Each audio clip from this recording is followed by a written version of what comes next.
Hi guys. Operation Sindhu అంటే Pakistan versus India మధ్య జరుగుతున్న ఈ వార్ తాత్కాలికంగా కాల్పుల విరమణ జరిగింది. అంటే సీజ్ ఫైర్ జరిగింది. ఈ తాత్కాలికమైన ఇండియన్ ఆర్మీ అండ్ హోంశాఖ అండ్ భారత సైన్యం చెప్పింది. అమెరికా దేశమైన యుఎస్ ప్రెసిడెంట్ డొనాల్డ్ ట్రంప్ గారు రెండు దేశాల మధ్య సయోధ్య కూర్చొని అగ్రిమెంట్ కూర్చొని కాల్పుల విరమణ అంటే సీజ్ ఫైర్ తాత్కాలికంగా చేయాలని ఆయన కోరినట్టు ఈ రెండు దేశాలు అంగీకరించినట్లు ఈ ప్రతిపాదన పాకిస్తాన్ నుంచి వచ్చినట్టు తెలుస్తుంది. సో ప్రస్తుతానికైతే ఈ సీజ్ ఫైర్ ఈ కాల్పుల విరమణ అనేది చేస్తున్నారు. కానీ పాకిస్తాన్ ఇంకా డ్రోన్స్ కానీ బార్డర్లో ఎగరవేస్తుంది. మరి దీనికి భారత సైన్యం కూడా తిప్పుకొడుతుంది. ఆపరేషన్ సింధు కంటిన్యూ అవుతుందని ఇండియన్ ఆర్మీ క్లియర్గా స్పష్టంగా చెప్పింది.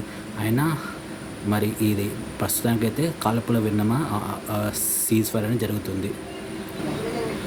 వార్ కానీ ఈ సర్జికల్ స్ట్రైక్స్ కానీ అనేది కానీ పాకిస్తాన్ ఇండియా బార్డర్లో ఉన్న రాష్ట్రాలైన గుజరాత్, పంజాబ్, రాజస్థాన్, కాశ్మీర్, శ్రీనగర్ వాటికి ఎక్కువ ఉంటుంది. వాటి ప్రభావం ఈ రాష్ట్రాలపై ఎక్కువ ఉంటుంది. ఎందుకంటే ఈ రాష్ట్రాలు పాకిస్తాన్ బార్డర్లో ఉన్నాయి.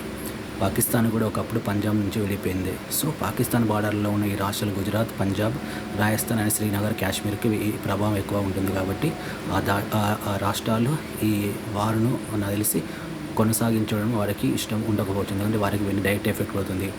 ఆ డ్రోన్స్ కానీ, ఆ ఫ్లైట్స్ కానీ, ఆ పైనుంచి వచ్చే ఎయిర్ ఫోర్స్ కానీ ఈ రాష్ట్రాల మీద పడి వాళ్ళకు ఆస్తి నష్టం, రకరకాల వాళ్ళకు ప్రాబ్లమ్స్ ఫేస్ చేస్తున్నారు. కాబట్టి సో ఆ బార్డర్ రాష్ట్రాలు ఎట్లయినా ఈ వార్ కానీ ఇవి వద్దని, ఈ స్ట్రైక్స్ వద్దని సామరస్యంగా శాంతి ద్వారా పరిష్కరించగలరు అవి కోరుకుంటాయి. ఇవి ఆ బార్డర్ రాష్ట్రాల యొక్క కోరిక అని నేను అనుకుంటున్నాను. ఇంకా అలాగే ఈ సీజ్ ఫైర్ కాల్పన విరమణ అగ్రిమెంట్ అయినప్పటికీ పాకిస్తాన్ ఆ బార్డర్ రాష్ట్రాలలో డ్రోన్స్ ఎగరవేస్తుంది అండ్ కవ్వింపు చర్యలకు పాల్పడుతుంది. దాన్ని మన భారత సైన్యం చాకచక్యంగా తిప్పికొడుతుంది. ఎందుకంటే భారత సైన్యానికి అంత కెపాసిటీ ఉంది. ఇంకా ఈ సీజ్ ఫైర్ కాల్పులు తాత్కాలికంగా విరమణ జరగడానికి మెయిన్ కారణం పీఓకే అంటే పాక్ ఆక్రమిత కాశ్మీర్ ఇండియాకు వస్తుందని, ఎప్పటికైనా ఇండియాకు వస్తుందని, అది ఈ సమయంలోనే వస్తుందని పాకిస్తాన్కి అందుకు అంగీకరించిందని పీఓకేను భారత్కి అందుకని ఈ కాల్పుల విరమణ జరిగినట్టు తాత్కాలికంగా జరిగినట్టు పీఓకేను పాక్ ఆక్యుపైడ్ కాశ్మీర్ను భారత్కు ఇచ్చేందుకు పాకిస్తాన్ అంగీకరించినట్లు ఒక వర్గాలు చెబుతున్నాయి. అది ఎంతవరకు మనకు తెలియదు. అండ్ పాకిస్తాన్ ఇండియా మధ్య కూడా శాంతి చర్చలు జరుగుతాయని తెలుస్తుంది. ఇంకా ఈరోజు భారత సైన్యం ప్రెస్ మీట్ పెట్టి మరీ చెప్పింది, మేము రెడీగా ఉన్నాము, ఆపరేషన్ సింధు ఏం క్యాన్సిల్ కాలేదు, అది ఆన్గోయింగ్ ప్రాసెస్లో ఉంది. పాకిస్తాన్ సైన్యానికి అక్కడ ఉన్న ఈ ముష్కరులకు ఉగ్రవాదానికి మేము ధీటుగా జవాబు ఇస్తున్నాము, మేము అలర్ట్గానే ఉన్నామని చెప్తున్నాయి ఈ భారత సైన్యం.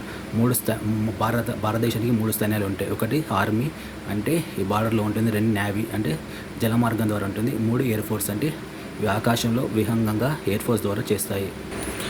ఈ ఆపరేషన్ సీజ్ ఫైర్ అని చెప్పగానే చాలామంది 1971లో జరిగిన వార్ గురించి, అప్పుడు బంగ్లాదేశ్ పాకిస్తాన్ విడిపోయినప్పటి వారి గురించి చెబుతున్నారు. ఇందిరాగాంధీ గారిని ఐరన్ లేడీ అని పొగుడుతూ చాలామంది పోస్టులు పెడుతున్నారు. ఎవరి అభిప్రాయం వాళ్ళది, ఎవరి ఇష్టం వారిది, ఎవరి ప్రజాస్వామిక హక్కు వారిది, ఎవరిని మనం ఏమని అనకూడదు. కానీ ప్రస్తుతం ఈ పరిస్థితిలో మనం దేనిపై మనం కామెంట్ చేయకూడదు. సో మన భారత్ పాకిస్తాన్తో పాటు ఎప్పటిలో జరుగుతున్న ఈ రష్యా ఉక్రెయిన్ యుద్ధం కూడా తాత్కాలికంగా ఆగిపోయిందని మనకు తెలుస్తుంది. ఎందుకంటే ఇప్పుడు రష్యా ఉక్రెయిన్ యుద్ధం వల్ల పెట్రోల్ రేట్లు కానీ ప్రపంచవ్యాప్తంగా చాలా వాణిజ్యమైన ఎఫెక్ట్స్ పడింది. సో రష్యా అండ్ ఉక్రెయిన్ కూడా సామరస్యమైన చర్చల వైపు పోతుందని ఈ ప్రపంచ దేశాలు వాటిపైన అట్లా సామరస్యంగా చర్చలపై నడిపిస్తారని మనకు తెలుస్తుంది. అండ్ ఈ భారత్ పాకిస్తాన్ ఈ ఆపరేషన్ సింధు కానీ, ఈ స్ట్రైక్స్ కానీ, ఈ వార్ వల్ల మన భారతదేశంలో స్టాక్ ఎక్స్చేంజ్ కానీ, వ్యాపారాలపై, వాణిజ్యంపై కూడా అనేక విధాలుగా ఎఫెక్ట్ పడుతుంది. సో ఇది కొంతమంది ప్రజలకు ఇబ్బందిగా పడుతుంది. దీనివల్ల కూడా తాత్కాలికంగా ఈ కాల్పుల విరమణ అనేది ఆపరేషన్ సీజ్ అనేది అమలు చేసినట్లు తెలుస్తుంది.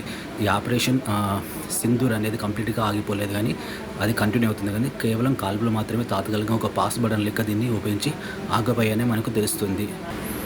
ఈ ఆపరేషన్ సింధు ఈ కాల్పుల విరమణ ఈ సీజ్ ఫైర్ను మొదటగా ప్రకటించింది అమెరికా అధ్యక్షుడు డొనాల్డ్ ట్రంప్. అతన్ని కూడా మన భారతదేశంలో చాలామంది విమర్శిస్తున్నారు. అతనికి భారతదేశానికి మధ్య కొన్ని వ్యాపారాల అనుబంధాలు వాటి కారణంగానే ఈ దేశ ప్రభుత్వం అతనికి ఒప్పుకుందని చాలామంది అంటున్నారు. కాంగ్రెస్ పార్టీలో కానీ రాహుల్ గాంధీ గారు, మల్లికార్జున ఖర్గే గారు, రాజస్థాన్కి చెందిన సచిన్ పైలట్ గారు కూడా ఈ భారత ప్రభుత్వాన్ని సీజ్ ఫైర్కి ఎందుకు అంగీకరించారు, కాల్పుల విరమణకు ఎందుకు అంగీకరించారని క్వశ్చన్స్ చేస్తున్నాయి. వాళ్ళు పీఓకే పాక్ ఆక్యుపైడ్ కాశ్మీర్కు ఎలాగైనా మనం రాబట్టుకోవాలి, ఇది పాకిస్తాన్ నుంచి తెచ్చుకోవాలని క్వశ్చన్ చేస్తూనే పట్టుబడుతున్నాయి. ఒక ఆల్ పార్టీ మీటింగ్ కండక్ట్ చేసి వాళ్ళకి అసలు ఏం జరిగితే ఎందుకు సమావేశంలో ఈ నిర్ణయం తీసుకుని వాళ్ళు అడుగుతున్నారో మనకు తెలుస్తుంది. అండ్ కమ్యూనిస్టు పార్టీలు ఎప్పంచులు చెప్తున్నాయి వాళ్ళు వార్కు అంటే యుద్ధానికి వ్యతిరేకం. కేవలం ఈ మన భారతదేశంలో సైనికులంతా కేవలం ఉగ్రవాదానికి వ్యతిరేకంగా పోరాడాలి, కానీ వారు జరగకూడదని వాళ్ళు చెప్తున్నాయి. సిపిఐ కమ్యూనిస్టు పార్టీలు కేవలం శాంతియుతంగా చర్చలు పరిష్కరించుకోవాలని వాళ్ళు చెబుతున్నాయి. నిన్న కమ్యూనిస్ట్ లీడర్లు కొంతమంది ప్రెస్ మీట్ మరి చెప్పారు. సో వారు ఇది సీజ్ ఫైర్ కాల్పులు తాత్కాలికంగా విరమించడం వాళ్ళు స్వాగతిస్తున్నట్టు వాళ్ళు కొంతమంది కమ్యూనిస్ట్ లీడర్స్ చెప్పారు. ఇంకా పాకిస్తాన్ ప్రభుత్వం వాళ్ళే గెలుచుకున్నట్టు ఇలా ప్రకటించారు. అది ఎంతవరకు కరెక్టో వాళ్ళకే తెలియాలి. ఆల్రెడీ ఒక అగ్రిమెంట్ వచ్చిందని సాక్షాత్తు అమెరికా ప్రెసిడెంటే ప్రకటించిన ట్వీట్ చేస్తే వాళ్ళు పాకిస్తాన్ ప్రైమ్ మినిస్టర్ మేమే గెలిచామని వాళ్ళు ప్రకటించుకున్నారు. ఇది చాలా తప్పు.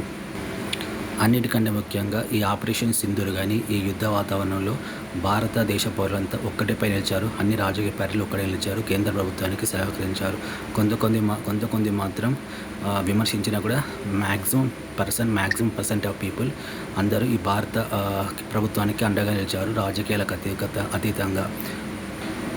కమింగ్ టు ఆపరేషన్ సింధూర్, ఈ భారత్ పాక్ల మధ్య జరుగుతున్న ఈ వార్ కానీ స్ట్రైక్స్ కానీ సర్జికల్ స్ట్రైక్స్ ఏదైనా ఇది కొనసాగుతుంది, కానీ తాత్కాలికంగానే వాయిదా పడింది. సీజ్ ఫైర్ జరిగిందని కాల్పుల విరమణ తెలుస్తుంది. భారత సైన్యం ఇలా అఫీషియల్గా ప్రెస్ మీట్ పెట్టి మరీ చెప్పింది, మేము వారు కొనసాగిస్తున్నాం, ఆపరేషన్ సింధూర్ కొనసాగిస్తున్నామని చెప్పింది. బార్డర్ రాష్ట్రాలైన గుజరాత్, రాజస్థాన్, కాశ్మీర్ అండ్ పంజాబ్లో పాకిస్తాన్ డ్రోన్లతో కానీ వివిధ చర్యలు చేస్తే వాడి తిప్పికొడుతున్నామని చెప్పింది. సో ఆపరేషన్ సింధూర్ కొనసాగుతుందని చెప్పింది. ఇది ఆపరేషన్ సీజ్ అంటే కాల్పుల విరమణ తాత్కాలికమా లేక పూర్తి స్థాయిలో ఆపేశారనేది మనకు ఇంకా క్లారిటీ రావాల్సింది. సైన్యం మాత్రం ఆపరేషన్ సింధూర్ కంటిన్యూ అవుతుందని చెప్తుంది. యుఎస్ ప్రెసిడెంట్ తాత్కాలికంగా ఆపరేషన్ సీజ్ ఫైర్ జరగని చెబుతుంది. భారత ప్రభుత్వం మేము ఇంకా వాళ్ళు పాకిస్తాన్ ఆపరేషన్ సింధూర్ కొనసాగుతుందని చెప్తుంది. వాళ్ళు ఒక రకంగా విజయం సాధించారని భారత ప్రభుత్వం చెప్తుంది. ఇది ఈ మొత్తం ఆపరేషన్ సింధూర్ భారత పాక్ యొక్క యుద్ధానికి అండ్ స్ట్రైక్ సంబంధించి నా analysis. This is my view and thanks for watching this video.